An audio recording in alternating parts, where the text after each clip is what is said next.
La connaissance est accessible partout et pour tout le monde. Aujourd'hui, il n'y a pas de secret. Vous pouvez vous former tout seul sur Internet et gratuitement. Mais il est très difficile de se former. Pourquoi? Parce qu'aujourd'hui, comme vous le savez, il y a TikTok, Instagram, Facebook, LinkedIn. C'est très difficile de se concentrer, c'est très difficile aussi de poursuivre un parcours d'apprentissage sur Internet. Il y a des guides, il y a des ressources, mais comment vous faites pour sélectionner les meilleures ressources et comment vous faites pour suivre une formation de A à Z? Dans cette vidéo, je vais vous montrer 5 étapes clés pour suivre une formation de A à Z pour rester discipliné sur les formations en ligne. Première étape, c'est de définir votre pourquoi. Pourquoi vous suivez ce tutoriel? Est-ce que c'est pour monter en compétence, pour trouver une nouvelle opportunité ou pour vous débloquer? Ça, c'est très important. Commencez d'abord par définir pourquoi vous voulez suivre cette formation. La deuxième étape, c'est de sélectionner vos ressources. Ça, c'est très difficile si vous êtes un débutant sur Internet. Il y a beaucoup de gourous, il y a beaucoup d'arnaqueurs, il y a beaucoup de coachs, il y a beaucoup de motivateurs. Mais il est très difficile de suivre. Comment faire pour sélectionner les meilleures ressources? D'abord, regardez les commentaires. Pour chaque ressource, regardez d'abord les commentaires. Deuxièmement, regardez les plateformes dédiées. Par exemple, aujourd'hui, si vous formez en ligne, il y a des plateformes reconnues qui ont une certaine crédibilité.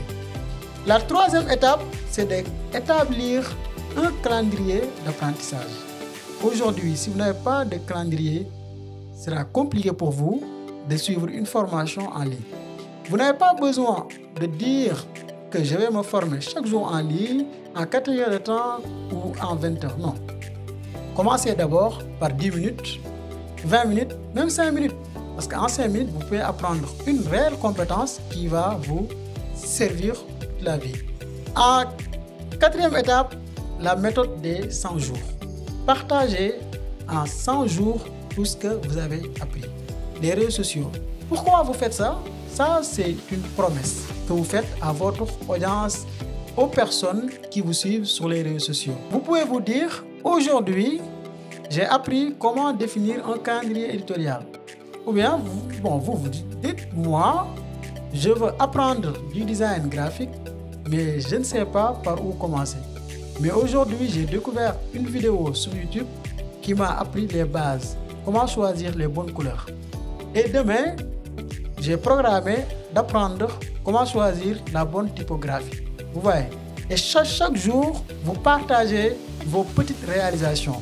Comme vous le savez, même nous, les experts, on a commencé quelque part. Nous étions des débutants, si aujourd'hui, on a d'autres niveaux. La cinquième et la dernière étape, il faut s'améliorer.